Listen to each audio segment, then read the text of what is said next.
A todo momento na nossa vida, no nosso cotidiano, a gente pensa em causa e efeito. Será que eu consumir mais beterraba vai me fazer ser mais saudável? Será que vai me manter mais tempo livre de alguma doença? Será que eu vou viver por mais tempo? Será que tomar uma cápsula de melatonina vai me fazer ter um sono melhor? Será que vai me fazer ficar menos cansado ao longo do dia? Será que eu vou me sentir melhor, menos fadigado? Para muitas das nossas dúvidas sobre causa e efeito, a gente tem comprovações claras para saber o que a gente deve acreditar ou o que a gente deve fazer na vida real. Já faz muito tempo que a gente não tem mais dúvida alguma de que parar de fumar vai reduzir o seu risco de ter um câncer ou um enfisema pulmonar ao longo da vida em algum momento. Isso porque é muito claro que fumar cigarros de tabaco aumenta o risco de diversas doenças. Ou seja, o que está claro para a gente é uma relação causal, uma relação de causa e efeito entre tabagismo e diversas consequências negativas para a saúde humana, que a gente chama de desfechos clínicos negativos. E a gente só conseguiu chegar nesse consenso através de informações de alta qualidade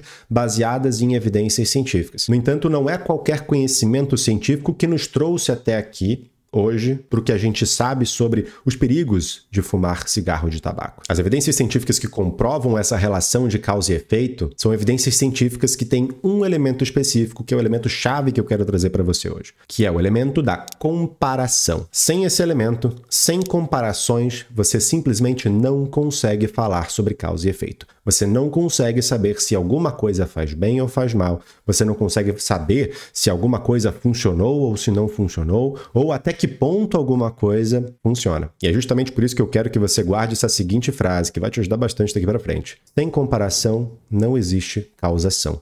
Para saber se alguma coisa causa outra coisa, você precisa de um comparativo na evidência científica que você está lendo. Mas o que são esses comparativos no final das contas? Bom, no caso do tabagismo, o que nos interessa é uma comparação entre pessoas que fumam e pessoas que não fumam. Ou seja, uma comparação entre dois grupos de pessoas. Idealmente, essas pessoas devem ser acompanhadas ao longo do tempo, em paralelo, ou seja, dentro do mesmo período histórico, para que a gente compare a diferença na incidência, ou seja, na taxa de ocorrência de eventos cardiovasculares, ou de câncer, ou de enfisema pulmonar, ou qualquer outro que seja o prejuízo em saúde que esses participantes podem ter, fornecendo assim informações que vão nos permitir dizer qual é o possível efeito do tabagismo na saúde humana. E como que a gente faz isso? A gente faz isso comparando o que acontece com essas pessoas depois de algum tempo de acompanhamento. Se os tabagistas eles têm uma incidência de infarto de 10% ao longo de 10 anos,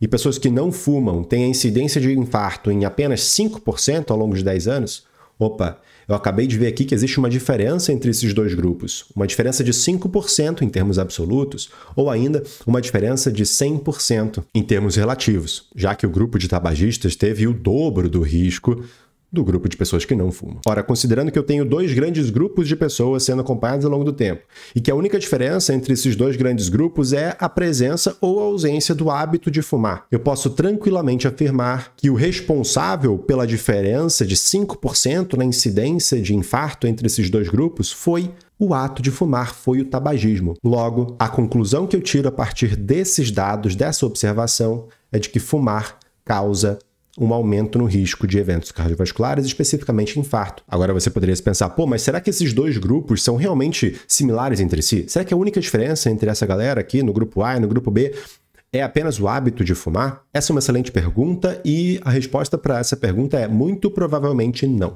Muito provavelmente quem fuma tem certos hábitos de vida diferentes do grupo de pessoas que não fumam. E isso está configurando uma diferença sistemática entre dois grupos de comparação e, com certeza absoluta, poderia enviesar o resultado final, seja a favor ou seja contra a associação entre tabagismo e infarto. E é por essa razão que os pesquisadores lançam mão de certos mecanismos, seja na etapa do desenho do estudo, seja na etapa da análise estatística dos dados, para contornar e minimizar todos os possíveis vieses a ponto da gente estar tranquilo em dizer que, olha, muito provavelmente essa diferença realmente foi causada e é atribuível ao cigarro. Igor, então você está me dizendo que basta eu ter um estudo que me mostra uma comparação entre pessoas que fazem uma coisa ou fazem outra, eu já consigo afirmar se um tratamento funciona, se um tratamento é perigoso, qual é a segurança e eficácia de alguma coisa? Infelizmente, a mera presença de um comparador, de uma comparação em um estudo científico, seja ele experimental ou observacional,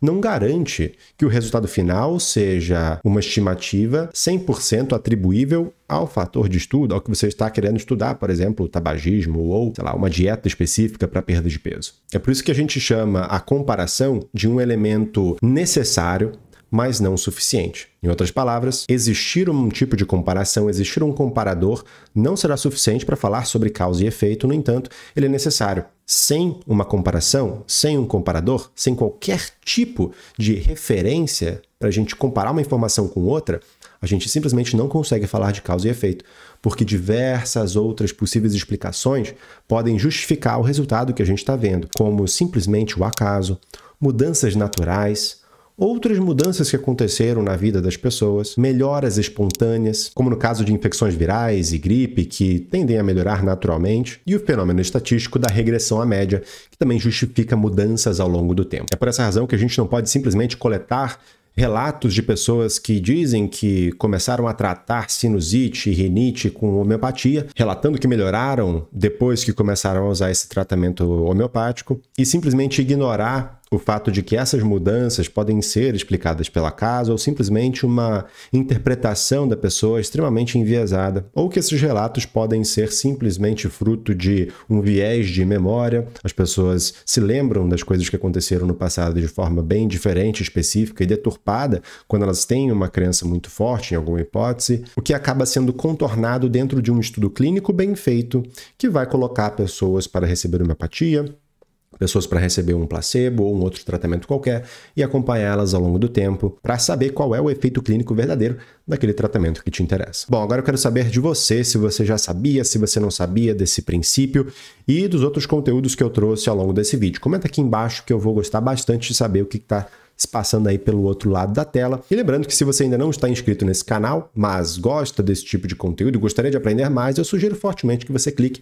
no botão aqui embaixo para se inscrever e ative também as notificações para ficar sabendo, né, assim que possível, quando novos conteúdos forem upados aqui no YouTube. Então é isso, vamos ficando por aqui nesse vídeo, eu agradeço sua atenção e lembre-se, anote aí, não se esqueça de que sem comparação não falamos sobre causação. Você tem que ter algum tipo de comparativo para começar a pensar, falar em causa e efeito, para começar a pensar em falar se alguma coisa funciona, faz bem ou faz mal nessa vida, qualquer coisa que seja. Um abração e a gente se vê na próxima.